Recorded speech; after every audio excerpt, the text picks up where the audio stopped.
ভগবান শ্রীকৃষ্ণ তাকে অনুপ্রেরণা দিলেন, তুমি যাও, এই জলের মধ্যে যাও, আমার আদেশ। প্রভুপাদ বলছেন আমি যাবো না। কেন যাবে না? গোস্বামীদের মধ্যে জীবনযাপন করা আমার পক্ষে সম্ভব।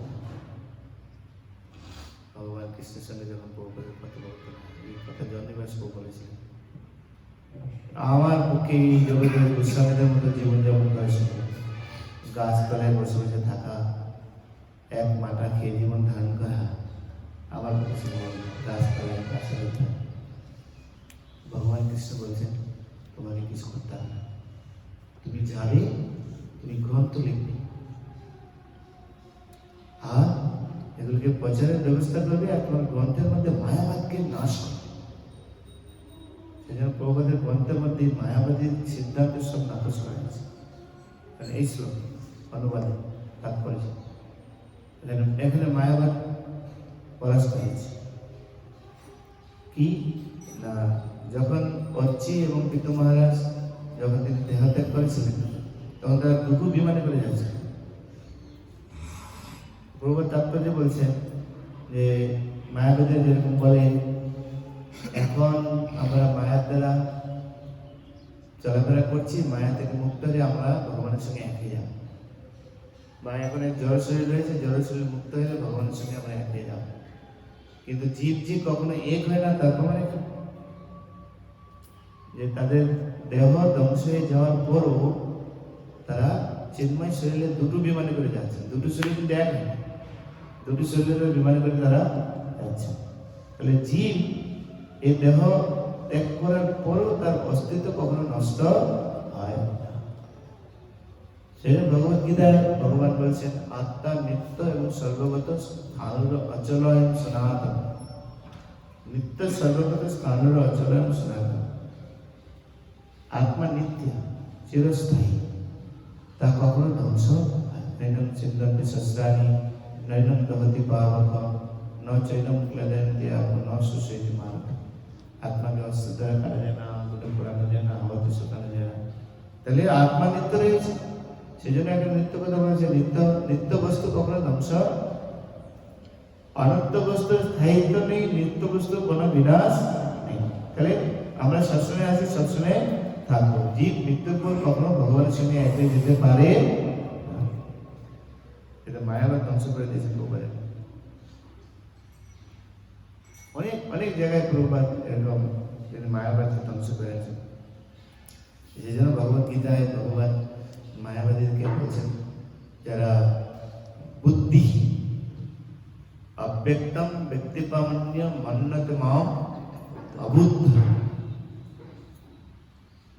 যারা বলে ভগবান নিরাকার বা জীব ভগবান সবই বুদ্ধি,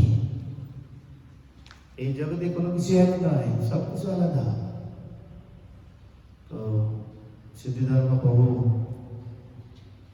আর প্রভুপাদ অন্যান্য ভক্তরা আহমেদাবাদে সম্ভবত ওখানে সর্বধর্ম সমন্বয় সভা হয়েছে। সমস্ত মঠ মন্দিরের আচার্য রয়েছে। ম্যাক্সিমাম ভারতে নিরাকারবাদী নির্বিশেষবাদী লোকরা থাকে। এক একজন এক এক রকম ভাবে মায়াবাদ তারা প্রচার করছে। প্রভুপাদ এসব শুনে বলছেন সিদ্ধিধর্মকে, আমার এখানে থাকতে ইচ্ছা আছে না, একটা কাজ করো, আমি চলে যাই, তুমি থাকো। আমি কি ক্লাস করবো, মায়াবাদকে ধ্বংস করবো। তখন ইস্কনের পালা এসে সিদ্ধিধর্ম প্রভু মায়ের কাছে নিয়ে বলছেন, এতক্ষণ আমাদের পূর্ববর্তী বক্তারা বিভিন্ন ভাবে তাদের সিদ্ধান্ত স্থাপন করেছে।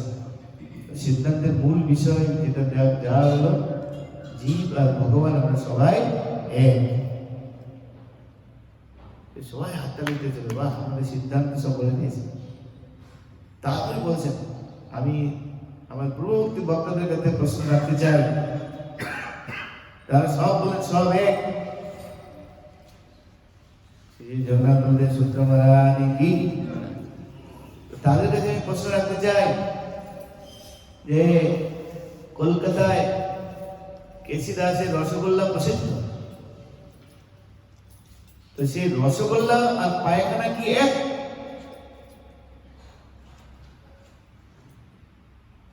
রসগোল্লা পায়খানা এক? পায়খানা খেয়ে রসগোল্লার স্বাদ উঠে যাবে? নিশ্চয়ই না। ফালতু রসগোল্লার স্বাদ আর পায়খানার স্বাদ নিশ্চয়ই এক না, সব এক কি করে হতে পারে? আর এই কথা যখন শুনেছেন পুরো অডিয়েন্স একদম জোরে জোরে হাত তালি দিতে শুরু করলেন। ক্লাস শেষের পরে সমস্ত মঠের অধ্যক্ষরা প্রভুপাদের কাছে গিয়েছেন, স্বামীজি স্বামীজি আপনি তো খুব ভালোভাবে আমাদের সঙ্গে কথা বলেন, কিন্তু আপনার এই শিশুগুলো অত্যন্ত খতরনাক। কেন? এই আজকে পাঠের মধ্যে তারা এরকম আলোচনা করছে, পায়খানা আর রসগোল্লা এক কিনা? নতুন তো কিছু জানে না, পরে আমি এদেরকে বুঝিয়ে দেবো, আপনার কিছু মনে করবেন। পরে সত্যি আমার বউকে বাবা ডেকেছেন, ডেকে বলছেন, হাত পিঠে হাত তুলে বলছেন, হ্যাঁ ভেরি নাইস এক্সাম্পল। পরবর্তীতে সকালবেলা যখন স্নান করতে গিয়েছেন সমস্ত সন্ন্যাসীরা, তারা তো কম্বল গাইতে থাকে, কম্বলগুলি এক জায়গায় রেখে সবাই স্নান করতে ঢুকেছেন। সূর্যধর্মা প্রভু বাঘের নিয়ে জল দিয়ে সব কম্বল ভিজিয়ে দিয়েছে, সব কম্বলগুলি ভিজিয়ে দিয়েছে। আর সেটার দিন স্নান করে এসে কম্বল গায়ে দিয়ে কম্বল গাছে ভিজা, সূর্যধর্মা প্রভু ওখানে দাঁড়িয়ে আছে। বলে কে ভিজালো? বলে আমি ভিজিয়েছি। কেন? শুকনো আর ভিজা এক, সব যদি এক হয়, শুকনো যেরকম বিজয় সেরকম। তারপরে আর ওরা প্রভুদের কাছে যায় না, কত খতরনাক এদের সঙ্গে আর কথা বলে যাবে। তো কেউ বুদ্ধিহীন না, বলছে করছে আর সিদ্ধান্ত যখন স্থাপন করছে জীব আর ভগবান এক, কিন্তু যখন ভিজা শুকনো যখন পড়েছে তখন আলাদা। এই জগৎ তো কোনো বস্তু এক হতে পারে না, সব বস্তু থেকে সব বস্তু আলাদা। প্রভুপাদ এগুলো তাৎপর্যের মধ্যে এগুলি সব ধ্বংস করেছে, পুরা নস্বাত করেছে। সেটা প্রভুপাদ নির্বিশেষ শূন্যবাদী পাশ্চাত্য দেশ তার নির্বিশেষবাদ শূন্যবাদ সব কিছুকে তাড়িয়ে দিয়েছেন জগৎ। প্রভুপাদের যে প্রণামন্ত্র মধ্যে রয়েছে, তাহলে এটা হলো মেন। আমরা এই সোসাইটিতে রয়েছি, তাহলে কত সৌভাগ্য আমরা এরকম একজন আচার্যের অধীনে আমরা রয়েছি, এগুলো আমাদের বুঝতে হবে। এটা একটা দিক। আরেকটা দিক যে বাস্তবে স্বর্গলোকে যারা থাকে, ভাগবতের বর্ণনা করা রয়েছে, স্বর্গলোকে যারা থাকে তারা স্বর্গলোকবাসীরা হচ্ছে ভোগের জীব, তারা বৈকুণ্ঠলোকে যেতে পারে না। স্বর্গলোক সমাপ্ত হওয়ার পর তাদেরকে এই জগতেই, এই জড়জগতে আবার পাঠানো। কোথায় থাকেন তারা? আমাদের যে 9টি বর্ষ রয়েছে, 9টি বর্ষ, জম্বুদ্বীপে 9টি বর্ষ রয়েছে, এই ভুলুকে তাদেরকে আবার পাঠানো। জম্বুদ্বীপটা হচ্ছে আমাদের ভুলুক, জম্বুদ্বীপে 9টি বর্ষ রয়েছে। ভারতবর্ষ, কিংপুরুষ বর্ষ, তারপরে হরিবর্ষ, কেতুমাল বর্ষ, তারপরে হচ্ছে হিরণময় বর্ষ, পুরু বর্ষ, এরকম 9টি বর্ষ রয়েছে। ভারতবর্ষ, এই ভারতবর্ষ আমরা বাস করছি, এটা ভারতবর্ষ। ভারতবর্ষের মধ্যে আবার 9টি দ্বীপ রয়েছে। ভারতবর্ষের 9টা দ্বীপ, 9টা দ্বীপের মধ্যে একটা রয়েছে এই পৃথিবী। এটাকে পৃথিবীটাকে বলা হয় সুদর্শন দ্বীপ, সুদর্শন দ্বীপ বলা হয়। এটা ঠিক সুদর্শন চক্রের গোলের আকারের মতো, সেই জন্য সুদর্শন, অথবা বেল ফলের মতো বলা হয়। বেল ফল, বেল ফল যেরকম পৃথিবীটা আছে সেরকম, পৃথিবী হচ্ছে গোল, আর বাকি 9টি বর্ষ আলাদা। এটা সগর মহারাজের পুত্রদের দ্বারা 9টি ভাগ হয়েছে। একটা দ্বীপ ছিল, একটা দ্বীপকে সগর মহারাজ যখন তার 7,000 পুত্র যখন সে ঘোড়া খুঁজতে যায়, তখন তার 9টি ভাগে বিভক্ত হয়ে গেছে। এই যে আমাদের ভূলোকের মধ্যে 9টি বর্ষ রয়েছে। ভাগবতের 5ম স্কন্ধে সন্ধ্যা বর্ণনা করা হয় আজকে সকালে প্রশ্ন করছি পাঁচটা আছে। তো স্বর্গলোক অতিক্রম হয়ে যাওয়ার পর তাদের পুণ্যফল শেষ হয়ে যাওয়ার পর ভারতবর্ষে তাদেরকে জন্মগ্রহণ করতে দেয় না। তাদেরকে জন্মগ্রহণ করতে বাকি 8টি বর্ষে তারা জন্মগ্রহণ করে। কিং পুরুষ বর্ষ, হরিবর্ষ, কেতুমাল বর্ষ, ভদ্রাস্য বর্ষ। ভূলোকটা গোলাকার, এক ভূলোকের ব্যাসার্ধ হচ্ছে 400 কোটি মাইল। 400 কোটি মাইল একটা ভাগ আছে মনে করেছে, এরকম সব ভাগবতের পঞ্চম স্কন্ধে মনে করেছে। ভারতবর্ষে তারাই জন্মগ্রহণ করতে পারে যারা অনেক সমগ্রবাদ। ভারতবর্ষ হচ্ছে তাদের জন্য যারা ভক্তি করে ভজন করে যারা ভগবত ধামে যেতে চায় তাদের জন্য। এদের সেজন্য এই ভারতবর্ষটাকে বলা হয় কর্মক্ষেত্র। এটা বলা হয় কর্মক্ষেত্র, জীবের কর্মক্ষেত্র। এই 9টি বর্ষ স্বর্গলোক থেকে পুণ্যফল শেষ হওয়ার পর তারা 8টি বর্ষে তারা পুণ্যফল ভোগ করে, আবার পুণ্যফল ভোগ করতে হয়। সেখান থেকে ভোগ করার পর তারপরে ভারতবর্ষে জন্মগ্রহণ করার সুযোগ দেওয়া হয়। আর এগুলো নির্ভর করছে ভগবানের উপর। এক একটা বর্ষের এক একজন অধিপতি রয়েছে। হনুমানজি এক একটা কিং পুরুষ বর্ষের অধিপতি হচ্ছে হনুমানজি, তিনি সেখানে রামচন্দ্রের ভজনা করেন। তারপরে হরিবর্ষের অধিপতি হচ্ছেন প্রহ্লাদ মহারাজ, সেখানে হরিবর্ষে তিনি অবস্থান করছেন। তিনি সেখানে ভগবান শ্রী বিষ্ণুর আরাধনায় তিনি রত রয়েছেন হরিবর্ষে। ভারতবর্ষ হচ্ছে জীবের কর্মক্ষেত্র, যেখানে কর্ম করার মাধ্যমে জীব এই জগৎ থেকে মুক্তি পেতে পারে। তাই এখানে যদিও ভারতবর্ষ স্বর্গলোক থেকে অনেক ঐশ্বর্যে, তারপরে তাদের সম্পদে, আয়ুতে নিকৃষ্ট, কিন্তু তারা দেখতে পাচ্ছেন যে পিতা মহারাজ এখানে ভগবানের ভক্তি করার মাধ্যমে কিভাবে তারা স্বর্গলোক ব্রহ্মলোক অতিক্রম করে তারা বৈকুণ্ঠ লোকে ফিরে যাচ্ছে। সেই জন্য মহাপ্রভু বলছেন, ভারত ভূমিতে মনুষ্য জন্ম যার, জন্ম সার্থক করি কর পর উপকার। ব্রহ্মাণ্ড ভূমিতে ভূমিতে পুরো ভাগ্যবান জীব গুরু কৃষ্ণ প্রসাদে পায় ভক্তি লতা বীজ। আর সেটা সম্ভব শুধু ভারতবর্ষ। তাই এখানে পিতু মহারাজ তিনি ভগবানের শুদ্ধ ভক্ত ছিলেন। পিতু মহারাজ তো সাধারণ কে ছিলেন না, পিতু মহারাজ সাক্ষাৎ ভগবানের সপ্তাহে অবতার ছিলেন। তাহলে সাধারণ মানুষের পক্ষে কার পক্ষে সম্ভব না। পিতু মহারাজের পূর্বে পর্যন্ত এই পৃথিবী অসমতল অবস্থা ছিল। পিতু মহারাজ সেগুলিকে সমতল করেন এবং সেখানে সুন্দর শস্য দানা উৎপাদন করার, সুজলা সফলা শস্য শ্যামলা তৈরি করার জন্য প্ল্যান তিনি দিয়েছেন পিতু মহারাজ। সাধারণ মানুষের পক্ষে ছিলেন। 99টা অশ্বমেধ যজ্ঞ করেছেন, একটা অশ্বমেধ যজ্ঞ বাকি ছিল। ব্রহ্মা ইন্দ্রদেব ঘোড়া চুরি করেছিলেন, ব্রহ্মা আসলেন, পিতু মহারাজ বন্ধ করে দিলেন। আর পরবর্তীতে বললেন, বুঝানোর সাথে সাথে তিনি বুঝলেন এবং তিনি যখন থেকে নিজেকে নিবৃত্ত করলেন। তো একজন শুদ্ধ ভক্ত সর্বদা তার পূর্ববর্তন আচার্যভাবে তিনি সম্মান করেন। পিতু মহারাজ তার জীবন চরিত্রের মাধ্যমে এই সমস্ত লীলা তিনি দেখেছিলেন। তাই সেজন্য তিনি যেহেতু ভগবানের শুদ্ধ ভক্তি করেছিলেন, তাই এই জগৎ থেকে তিনি চিন্ময় জগতে বৈকুণ্ঠ লোকে তিনি ফিরে যাচ্ছেন। আর তা দেখতে পাচ্ছেন স্বর্গের সমস্ত দেবতা। শুধু স্বর্গ নয়, স্বর্গলোক হচ্ছে চন্দ্রলোক পর্যন্ত। চন্দ্রলোক পর্যন্ত যে স্থিতিটা তাকে বলে স্বর্গলোক।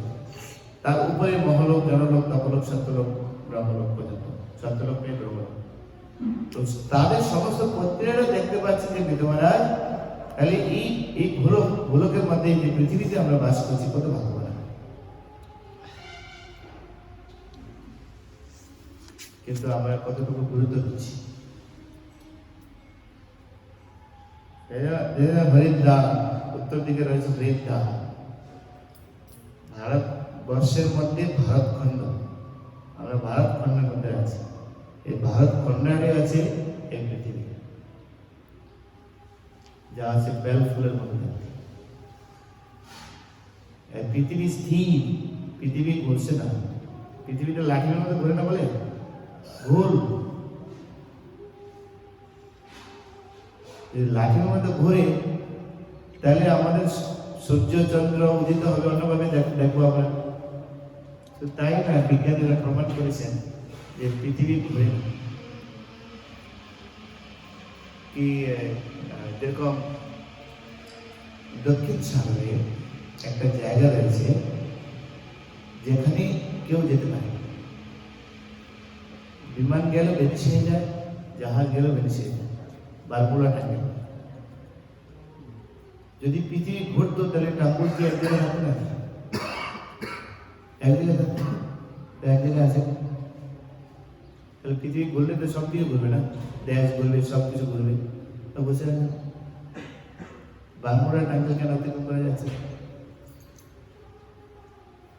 তারপরে জবাব পৃথিবী ঘুরে না, পৃথিবী স্থির এক জায়গায় বসে আছে। জলের মধ্যে ভগবানের ইচ্ছা শক্তিতে ভাসমান অবস্থায় সমুদ্রের মধ্যে, লবণ সমুদ্রের মধ্যে আছে। কারণ এই জম্মুদ্বীপটা লবণ সমুদ্র দ্বারা বেষ্টিত। প্রথম যে সমুদ্র সেটা লবণ সমুদ্র।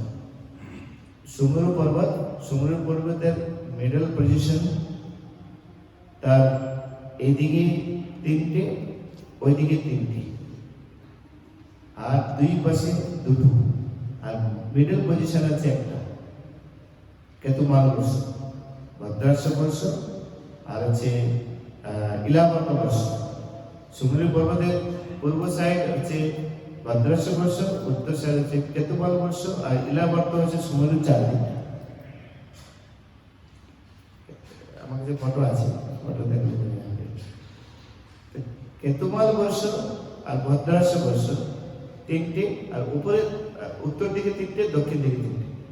দক্ষিণে যে শেষ সীমানা যা আছে ভারতবর্ষ, তাই হিমালয় পর্বত দ্বারা পরিবেষ্টিত। হিমালয় পর্বত সব বর্ণনা করা হয়েছে, হিমালয় পর্বত দ্বারা পরিবেষ্টিত। আর হিমালয় পর্বত দক্ষিণে, দক্ষিণে আমরা দক্ষিণেই রয়েছি, দক্ষিণ সাইডে রয়েছে। ওই দৃশ্যটা দেখলে সব ভাগবত में একদম সুবিধা বসে খুব সুন্দরভাবে বর্ণনা করেছে, ছবি আকারে বলা হয়েছে। ইউটিউবে এখন অনেক অনেক অনেক ছবি বেরিয়েছে যেখানে। সেই জন্য আমরা অষ্টম স্কন্ধে যখন যাবো, দেবতারা ভগবানের কাছে প্রার্থনা করছেন এই ভারতবর্ষে জন্মগ্রহণ করার জন্য। দেবতারা ভগবানের কাছে প্রার্থনা করছেন, হে প্রভু কৃপা করে আমাদেরকে ভারতবর্ষে জন্মগ্রহণ করার সুযোগ করে দেন। এই স্বর্গলোকে আমাদের এই দেহ দিয়েছেন, লম্বা দেহ, কিন্তু স্বর্গলোকবাসীদের, মর্তবাসীরা যদিও তাদের আয়ু অল্প, কিন্তু এই অল্প আয়ুর মধ্যে তারা ভজন সাধন করে, ভক্তি করে তারা আপনার ধামে ফিরে যেতে পারে, যেটা আমাদের পক্ষে যাওয়া সম্ভব নয়। ভারতবাসীদের মহিমা তারা বর্ণনা করছে, আর তার প্রমাণ এখানে তারা দিচ্ছেন যে কিভাবে অর্চি দেবী এবং পিত মহারাজ ভগবানের ভক্তি করে তারা গোলক বৃন্দাবনে বৈকুণ্ঠ লোকে তারা ফিরে যাচ্ছে। এই স্বর্গলোক, তারপরে আমাদের ভূলোক, তারপরে ভূলোক, তারপরে স্বর্গলোক, তারপরে মহলোক, তারপরে জনলোক, তারপরে সত্যলোক। এটা একটা পরপর প্ল্যানেটের একটা স্তর রয়েছে, এরকম আলাদা আলাদা ভাগ রয়েছে। তার উপরে 7টি আবরণ রয়েছে। 7টি আবরণের উপরে রয়েছে কারণ সমুদ্র, কারণ সমুদ্রের উপরে রয়েছে ব্রহ্মজ্যোতি, আর এই ব্রহ্মজ্যোতির মধ্যে রয়েছে অনন্ত কোটি বৈকুণ্ঠ লোক। আর সবটাই বৈকুণ্ঠ লোক। বৈকুণ্ঠ লোকের সর্বোচ্চ স্থান রয়েছে গোলক বৃন্দাবন। বৈকুণ্ঠ লোক যদি যেতে হয় এই জড়জগৎকে ভেদ করে তারপরে যেতে হয়। তো অর্জুনকে নিয়ে ভগবান শ্রীকৃষ্ণ যেই বিষ্ণুলোকে গিয়েছেন সেটা এই জড়জগতে অবস্থান করেছে। এটা সেই ব্রহ্মাণ্ডের যে বেশ রয়েছে, 400 কোটি যে মাইল যে ব্রহ্মাণ্ডের যে বেশ রয়েছে, ব্রহ্মাণ্ডের বেশে তা এই 7 সমুদ্রের দ্বারা পরিবেষ্টিত। প্রথমটা হচ্ছে লবণ সমুদ্র, তারপরে আরেকটা দ্বীপ রয়েছে জম্বুদ্বীপ, আরেকটা দ্বীপ রয়েছে, ওই দ্বীপটাকে কচ্ছ দ্বীপ, এরকম নানা রকম দ্বীপ রয়েছে। আবার লবণ সমুদ্র দ্বারা আরেকটা সমুদ্র দ্বারা সুরা সমুদ্র, ঘিয়ের সমুদ্র, ক্ষীরের সমুদ্র, তারপর শেষে রয়েছে সাধু জলের সমুদ্র। সাধু জলের পরে রয়েছে যে নো ম্যানস ল্যান্ড, যেখানে কোনো রকম মানুষ নেই, কোনো পশু পাখি নেই। নো ম্যানস ল্যান্ডের পরে রয়েছে লোকালোক পর্বত। লোকালোক পর্বত একদম মানে চন্দ্রলোক পর্যন্ত ওর উচ্চতা, এর বাইরে কোনো আলো প্রবেশ করে না। এর যে বাইরে যে অর্জুনকে যখন নিয়ে ভগবান কৃষ্ণ যে অন্ধকার চাঁদিকে সেই স্থানে এসেছেন, সেখান থেকে এসে এই যে গর্ভদেব সমুদ্র রয়েছে সেখানে অর্জুনকে নিয়ে ভগবান এসে এরকম বর্ণনা করে। এগুলি পঞ্চম স্কন্ধে গেলে এসব পাওয়া যাবে। লোকালোক পর্বত, লোকালোক পর্বতকে কেন্দ্র করে সূর্য চারিদিকে ঘুরছে। একটা চাকা আছে লোকালোক পর্বতের উপরে, আর একটা চাকা আছে সমুদ্র পর্বত। অ্যাক্সেল বলেন, অ্যাক্সেল অ্যাক্সেল অ্যাক্সেলকে কেন্দ্র করে ঘুরে একটা চাকা লোকালোক পর্বতে, আর অ্যাক্সেলের একটা পার্ট রয়েছে সমুদ্র পর্বতের উপরে। এর সমুদ্র পর্বত আর লোকালোক পর্বত, এরকম সূর্যদেব এরকম ঘুরে। আরেকটা ওটাকে ব্যালেন্স করার জন্য ধ্রুবলোকের সঙ্গে আরেকটা অ্যাক্সেল রয়েছে, ধ্রুবলোকের সঙ্গে সূর্যদেব এরকম ভাবে পরিবহন করছে। সব ভাগবতে বর্ণনা করা রয়েছে। তার গেলে বৈকুণ্ঠ পূজা, আর সেটা সম্ভব শুধু এই ভারতবর্ষ থেকে, ভারত ভূমি থেকে। ভারতবর্ষ, ভারতখণ্ডে যারা বাস করছে তারা উত্তম। এর একটা দিক, যদি আমরা এই জগতে এই যে জড়জগৎ, এই জড়জগতের মধ্যে ভারতখণ্ডে আমরা রয়েছি, ভারতবর্ষে রয়েছি, অত্যন্ত ভাগ্যবান। শুধু ভক্তি করো, আর কলিযুগে তো আরো ইজি, আরো সহজ। কলিযুগে সেজন্য মহাপ্রভু তিনি না তপস্যা, না যোগ, না ধ্যান, কলিতে কেবল গোবিন্দ নাম। হরে কৃষ্ণ কৃষ্ণ কৃষ্ণ হরে হরে, হরে রাম রাম রাম হরে হরে। হরে কৃষ্ণ মহামন্ত্র কীর্তন করে সাধু সঙ্গে ভক্ত সঙ্গে ব্যাস ভগবত নাম করে চলে যাও। কলিতে সেটাই যে মহাপ্রভু পাবিতাকে যত সবাইকে উদ্ধার করেছেন, আমাদেরকে তিনি উদ্ধার করবেন, যেটা অন্যান্য লোকে যেটা সম্ভব নয়।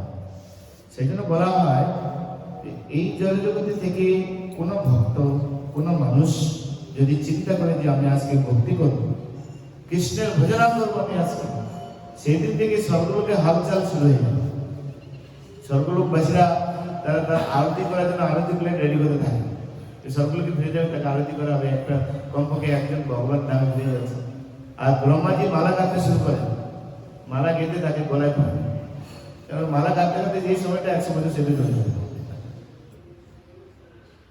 এরকম বলা আছে ভক্তির একটা মহিমা। সেই জন্য এই জগৎ যারা ভারতবর্ষে জন্ম করেছিল তারা খুব ভাগ্যবান।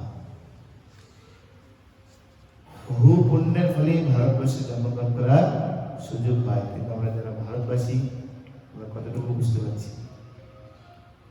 না। তারপরে ভারতবর্ষের মধ্যে যারা ইস্কনে আসে তারা তো আরো ভাগ্যবান, কারণ কলিযুগে ইস্কনেই সারা জগৎকে পথ দেখাবে। আমরা তা দেখতে পাচ্ছি। শিল প্রভুপাদ বলেছেন এই মিশন আগামী 10,000 ইয়ার এই জগতে থাকবে। 10,000 বছর পর্যন্ত ইস্কন এই জগতে থাকবে। তাই ইস্কনে যারা আমরা যুক্ত হয়েছি তার কথা ভাগ্যবান আমরা। কিন্তু ইস্কনের থেকেও আমরা কি করছি, কতটুকু ভজন করছি।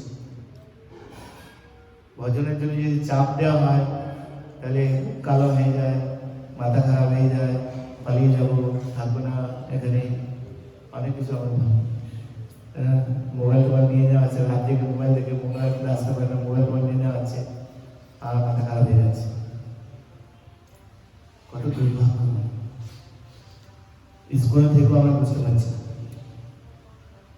গৌরদেবতী আলোচনা হচ্ছিল, জগন্নাথ পণ্ডিত তিনি লিখছেন যে আমি লিখছি, যা যা মনে আসছে তা লিখছি, দেখেছি অনেক, সব লিখেছি, কিন্তু যা যা মনে আছে সেটা আমি লিখছি।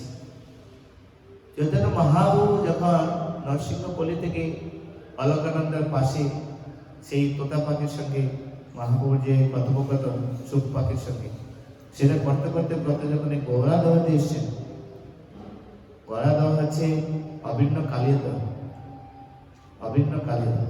বদ্রদেবের গৌরা দহ হচ্ছে অভিন্ন কালী দহ, কালী দহ আর গোরা দহ একই। তো এই কালী দহ গোরা দহ দিয়ে এসে চৈতন্য মহাপ্রভু তার ভক্তদের নিয়ে এরকম নৃত্য গীত শুরু করেছেন। জগন্নাথ বন্ধু বলছেন যে আমি নাচতে জানি না, আমি নাচতে পারি না। কারণ অনেক মাতাজিরা আছে না, অনেক প্রভুজিরা আছে না, প্রভুজিরা নাচছে একরকম, ও নাচছে আলাদা, বিরক্তি লাগে না। আমার সেরকম পরিস্থিতি ছিল, কিন্তু তাদের নৃত্য গীতের ভাব দেখে আমি আর থাকতে পারিনি, আমিও নৃত্য করতে শুরু করি। সেখানে নারগল মুখে করছিলেন, এটাই হচ্ছে ইসকন। নাচতে জানে না, ইসকনের কীর্তনের মধ্যে ঢুকে যাও, কীর্তনের মধ্যে ঢুকে গেলে তুমি নাচতে হবে। দেখি না আমার অনেক ভক্ত প্রথমে মাঠে যে নাচতে পারতো না, এখন একতালি সবাই নাচছে।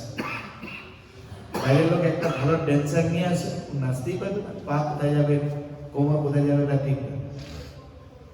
তো ইসকনে লেগে থাকো, তুমি এমনি নাচতে শুরু করবে। কৃষ্ণ প্রেম পেতে চাও, শুধু ইসকনের টিকে থাকো, কেন প্রভুপাদ সব দিয়ে দিয়েছে। সাধন ভক্তি, ভাবভক্তি, প্রেম ভক্তি, রাগমার, রাগাত্মিকা ভক্তি সব আমাদের দিয়েছে প্রভুপাদ। রাগাত্মিকা ভক্তি, রাগানুগা ভক্তি, রাগানুগা ভক্তি আমরা করছি, কিন্তু রাগাত্মিকা ভক্তি করছি কি আমরা? রাগাত্মিকা ভক্তি করছি, করছি রাজ্যে অর্চন করছি, এটা কিসের? রাধা পার্থ সাহিত্যে অর্চন করছে, তাকে সিঙ্গার করা যায় কি ভক্তি? পুরো রাগাত্মিকা, তাই না? ভগবানকে ডাইরেক্টলি আমরা অর্চন করছি। রাধা গোবিন্দ, রাধা মদন মোহন, তার সেবা করা হচ্ছে, তাকে সিঙ্গার করা হচ্ছে, তাকে মালা পরানো হচ্ছে, এটা তো সখীরা করে না? আমাদেরকে বহুবার সেই সুযোগ দিয়েছে। এই মালা গাথা, এটা কোন স্তরের ভক্তি? সাধারণ ভক্তি না, কি না উন্নত স্তরের ভক্তি? সবই বহুবার দিয়েছেন আমাদেরকে, আমরা বুঝতে পারছি না, তাই আমরা বলছি। বলছে রাধা কৃষ্ণের মানুষের সেবা, মানুষের কি সেবা করতে, প্র্যাকটিক্যালি সেবা করা আছে,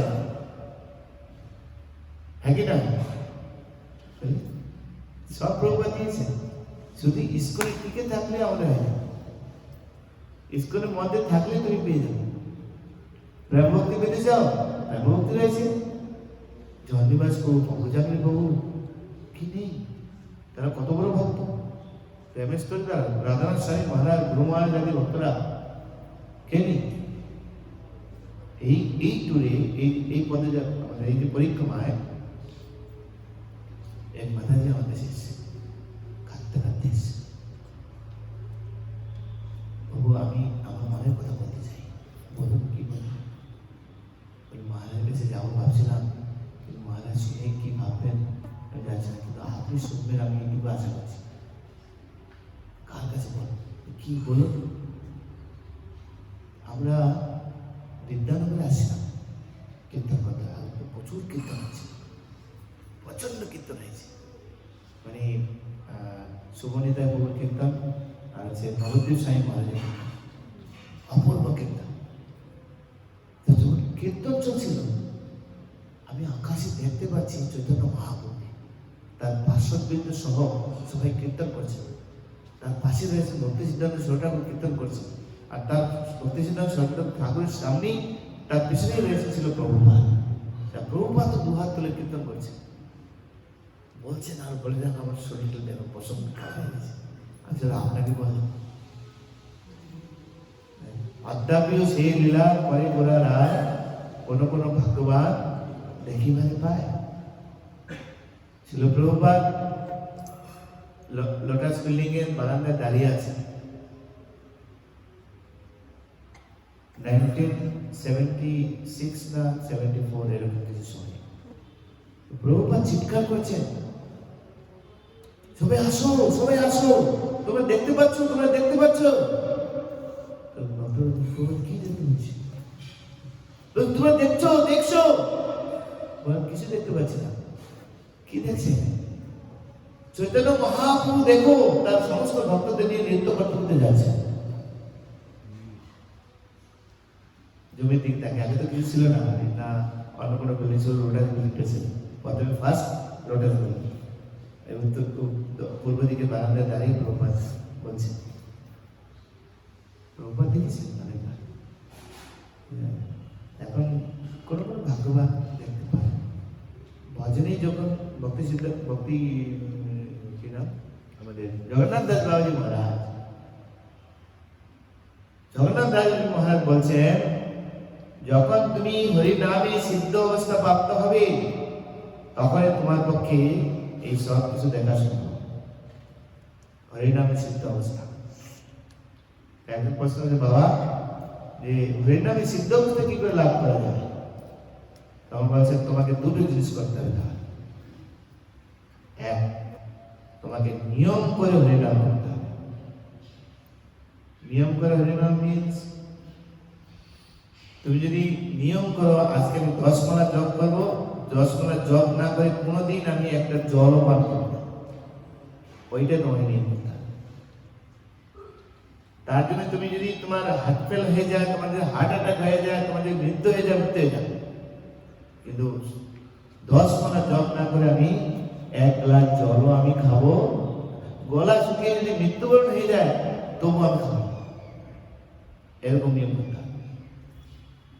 আর যদি এই নিয়ম তুমি ফলো করতে পারো, তাহলে তুমি একজন হরিনামে তুমি সিদ্ধ অবস্থা পাবে। আরেকটা নিয়ম কি? আরেকটা নিয়ম আছে, তিনি বলছেন যে শিবজি 2 বেলা গ্রস্ত বেরোন। গ্রস্ত মানে ক্রয় করতে বেরোন। ক্রয় করতে মানে মানুষের আয়ু হরণ করতে বেরোন।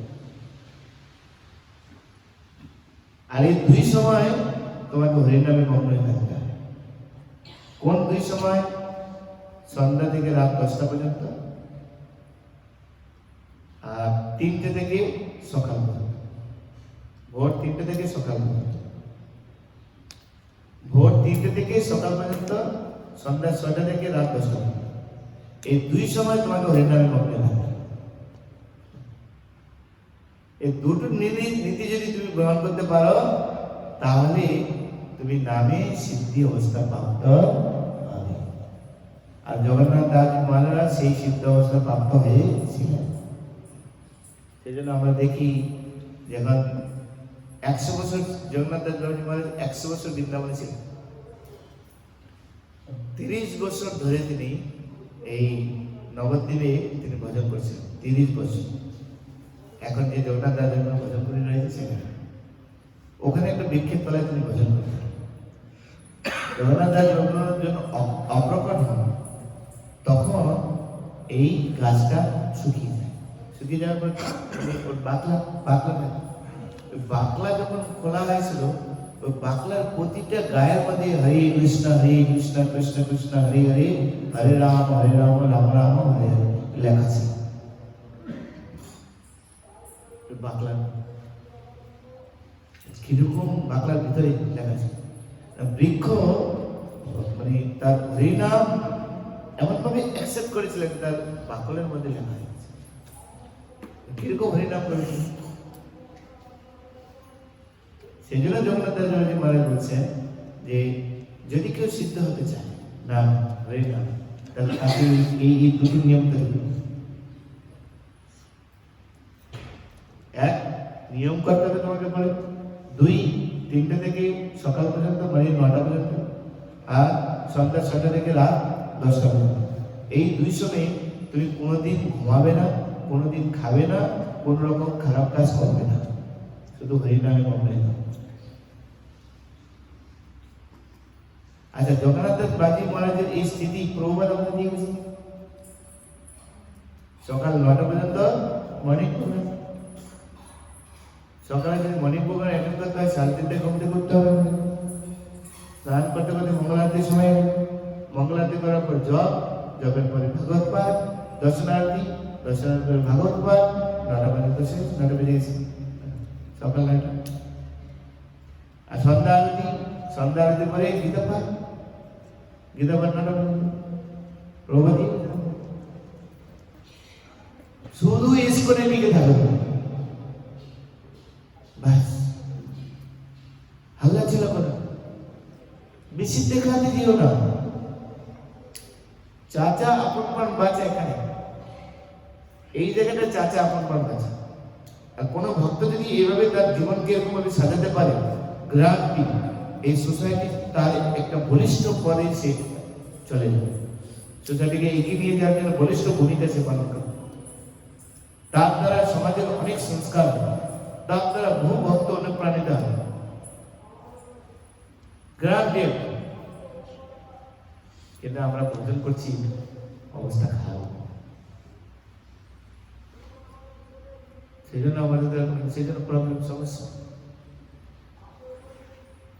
সেই জন্য এখানে আরেকটা জিনিস প্রবাদ বলছেন যে অর্চি মহারানী তিনি শুধু পিতু মহারাজকে ফলো করেছেন। প্রবাদ বলছেন মহিলাদেরকে অত লেখাপড়া জানার দরকার নেই, স্বামীকে একদম পাক্কা হতা করে যদি সেটা খুব অসম্ভব। স্বামী যদি আদর্শ ভক্ত হয়ে যায় আর পত্নী যদি তার শুধু সেবা করে, তাহলে পত্নী স্বামীর অনুগামী হয়ে যায়, কিছু করতে হবে। এটা একটু মূল বিষয় হচ্ছে যারা ভালো ভোজন করছে, যারা ভক্তি করছে, শুধু তাদের সাথে তার সেবা, তার নির্দেশ অনুসারে আমরা যদি চলি, তাহলে আমাদের জীবন সুন্দর। শুধু তার সেবাতে আমাদের মগ্ন, যে অর্চে দেবী কিন্তু মানুষের সেবাতে মগ্ন ছিল। মাতা কি বলে অদিতি না দিদি অদিতি, মাতা অদিতি কশ্যপের সেবাতে মগ্ন ছিলেন, কর্দমণি মাতা দেবতী কর্দমণির সেবাতে ছিলেন মগ্ন ছিলেন। নিজের সুখ, নিজের আরাম, ভোগ বিলাস সব কিছু নস্যাৎ করে দিয়ে শুধু কর্দমণির সেবাতে তিনি মগ্ন ছিলেন। তাই কর্দমণি যে গতির প্রাপ্ত হয়েছিলেন, দেবতী মাতা সেই গতি প্রাপ্ত হয়েছে। তার মানে যারা ভালো ভক্ত, যারা উন্নত ভক্ত, তাদের সান্নিধ্যে থেকে, তাদের সেবাতে, তাদের নির্দেশ অনুসারে যদি আমাদের জীবনযাপন আমরা করি, তাহলে আমরা যদি সেই যোগ্যতা নাও থাকে, তাহলে তিনি যেই গতি প্রাপ্ত, আমাকে সেই একই গতি আমি প্রাপ্ত। এটা একটা আশা, এটা একটা আশা আছে, কিন্তু আমরা বলছি কোথায়? আমাদের স্বতন্ত্র স্বাধীনতা, নিজের ইচ্ছা মতো আমরা অনেক কিছু চিন্তা করছি, নিজের ইচ্ছা মতো আমরা কিছু চলার চেষ্টা করছি।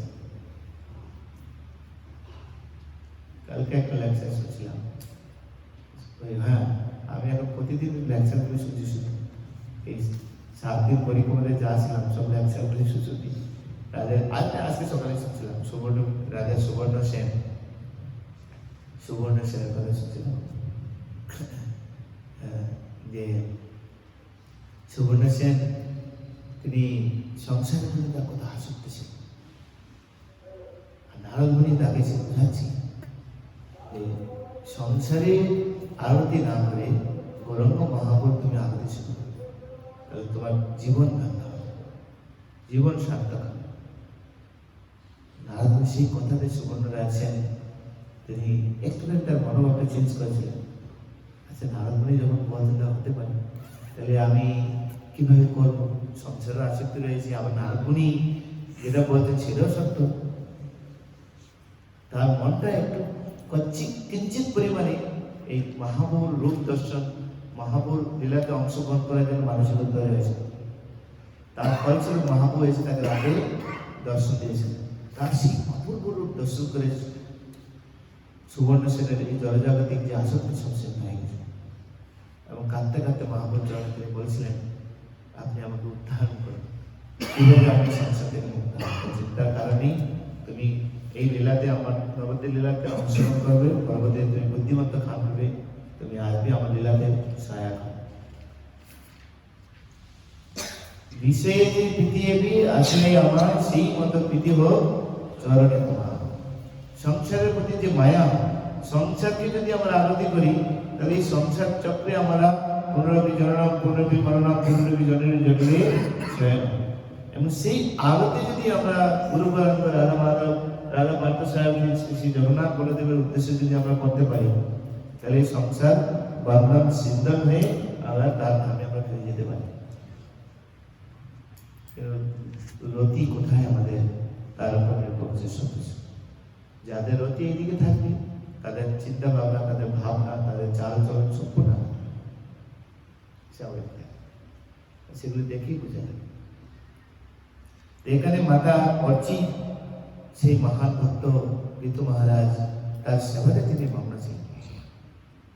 যদিও তিনি অত কিছু পাঞ্চল্যভাবে করতে পারেননি, যেহেতু তার পতিদেবকে তিনি সেবা করেছিলেন, তার পতিদেবের যে চিন্ময় স্থিতি তাও তিনি লাভ করেছিলেন। এইটাই হচ্ছে ভক্তি যুগের মাহাত্ম্য। ভক্তি হরিনাম জপ করে আসবে না, ভক্তি গ্রন্থ করে আসবে না, ভক্তি কত প্রচুর পরিমাণে আমি কাজ করছি তা আসবে না। কিভাবে আসবে না, যা যা করছি কতটুকু ভক্ত সঙ্গের মাধ্যমে করছি, ভক্তের আনুগত্য থেকে করছি, তার উপর নির্ভর করছে সবকিছু। ভক্তিস্তু ভগবত সঙ্গেন পরিজায়তে, ভগবত সঙ্গের প্রভাবেই ভক্তি আসে। আমি কিরকম ভক্তের সঙ্গ করছি, কিরকম লোকের সঙ্গ করছি, সেই অনুসারে কিন্তু আমার সবকিছু তৈরি হয়। হরিনাম সেবা ভাব, সেবা মুখ, সেভাবে আছে। যদি আমি ভগবানের সেবা করছি তার মুড আছে আলাদা, কিন্তু আমি ভগবানের সেবা করছি কিছু পাওয়ার জন্য, তার মুড আলাদা, তার ভাবনা আলাদা। সেই জন্য বলেছে ভক্তিস্তু ভগবত সঙ্গ। সব সেবায় যে ভক্তি তা নয়, কিন্তু সেই সেবায় ভক্তি যেখানে শুধু কৃষ্ণের আনন্দ বিধান করছে, যেখানে জগন্নাথ বলদেব সুভদ্র মহারাজের আনন্দ বিধান করছি, সেইটাই শুধু ভক্তি হবে। যেখানে আমার আনন্দ করছি সেখানে কিন্তু ভক্তি যতই আমি সেবা করি না আসবে না। সেই জন্য সেবার উদ্দেশ্য, ভজনের উদ্দেশ্য, হরিনামের উদ্দেশ্য, গ্রন্থ করার উদ্দেশ্য যদি থাকে ভগবানের সন্তুষ্টি বিধান, তাহলে সেটা হবে ভক্তি।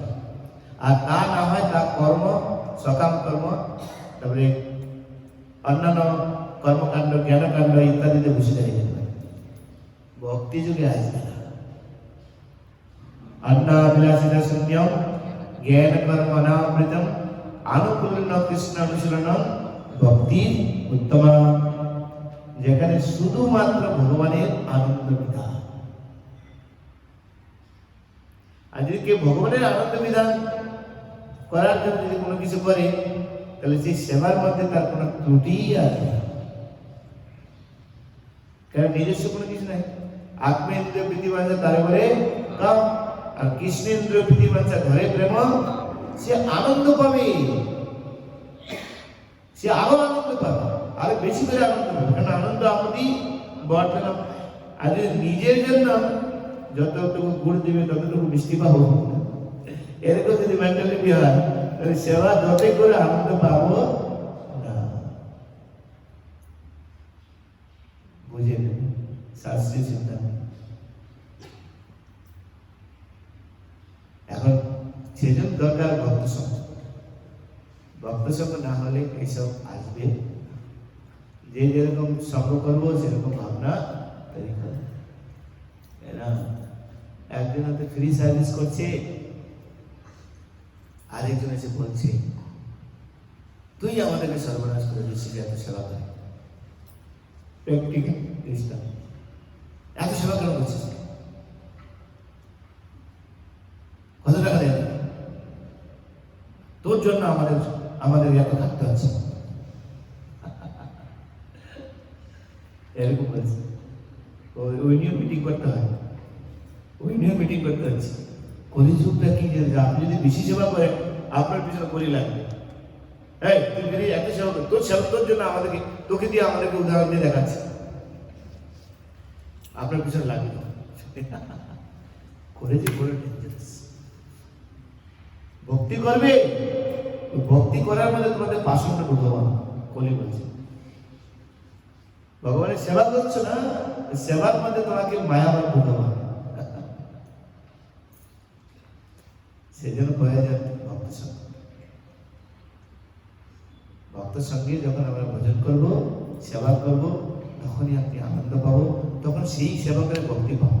সে রাস্তা ঝাড়ু সেবা হতে পারে, বাসন মাজার সেবা হতে পারে, রান্না সেবা হতে পারে, পুজো সেবা হতে হবে, কালেক্টর সেবা করতে হবে, যাই হতে পারে।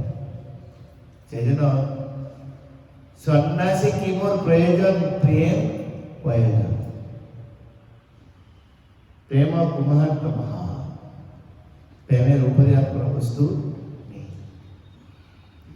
আর প্রেম করার জন্য না টাকা লাগে, প্রেম করার জন্য না আমাকে শিক্ষিত হতে হবে, প্রেম করার জন্য না আমার পুরুষ নারীদের হতে হবে, না কিচ্ছু না। প্রেম করার জন্য প্রয়োজন শুধু ভক্তি, আর না হলে সেটা শূন্যম জ্ঞান কর্ম নাম।